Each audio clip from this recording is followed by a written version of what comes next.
আসসালামু আলাইকুম। আজকে আপনাদেরকে 3টি গাড়ি একসাথে দেখাবো। একটি প্রিমিও 2004-এর এবং 10-এর রেজিস্ট্রেশন করা তেলের গাড়ি, এবং একটি 100 ওয়াগন গাড়ি 2001-এর মডেল 6-এর রেজিস্ট্রেশন করা, এটাও একটি তেলের গাড়ি, এবং একটি এক্সকোলা 2005-এর মডেল 9-এর রেজিস্ট্রেশন করা, সিএনজিতে কনভার্ট করা। গাড়িটির সাথে অরিজিনাল হেডলাইট এবং অরিজিনাল গ্লাস পেয়ে যাবেন। প্রিমিও গাড়িটি একদম অরিজিনাল গাড়ির সাথে হেডলাইট পেয়ে যাবেন এবং খোদাই করা লেখা দেখে নেবেন জাপান টয়োটা কয়ো।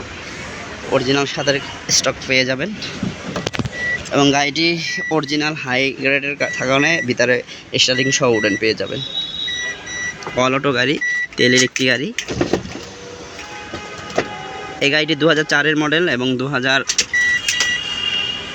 রেজিস্ট্রেশন করা গাড়ি।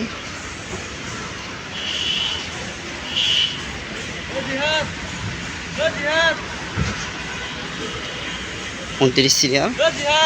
গাড়িটির সাথে একদম অরিজিনাল স্টক গ্যাসটা পেয়ে যাবেন।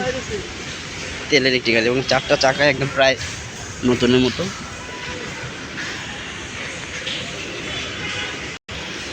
এবং লাইট সামনে যে স্টকগুলো দেখালাম এবং পিছনেও লাইটগুলো যা লেখা আছে টয়োটা কয়ো জাপান। প্রত্যেকটা লাইট গাড়ির সাথে স্টক অরিজিনাল পেয়ে যাবেন এবং অরিজিনাল তেলের একটি গাড়ি।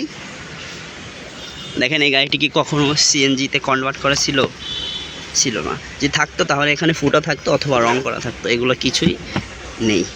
তার মানে গাড়িটা একদম শুরু থেকে অরিজিনাল স্টক তেলে পাবেন আপনারা। আর ভালো একটি টয়োটা গাড়ি নিতে চান, প্রিমিও 2004-এর তেলের একটি গাড়ি, তারা এই গাড়িটি দেখতে পারেন।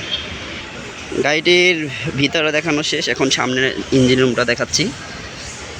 ইঞ্জিন রুমটা যে ভিতরে যে অরিজিনাল পার্টিশনের উপর আছে এবং কখনো রং হয়নি, যার কারণে বোঝা যাচ্ছে গাড়িটি কোনো অ্যাক্সিডেন্ট হিস্ট্রি নেই। এবং হেডলাইট যে বলছিলাম টয়োটা জাপান, এই যে লেখা আছে টয়োটা জাপান, প্রত্যেকটা হেডলাইট টয়োটা জাপান লেখা আছে। সব মিলিয়ে যারা একটা প্রিমিয়াম গাড়ি নিতে চান তারা এই গাড়িটি নিতে পারেন, খুব ভালো কন্ডিশনে আছে।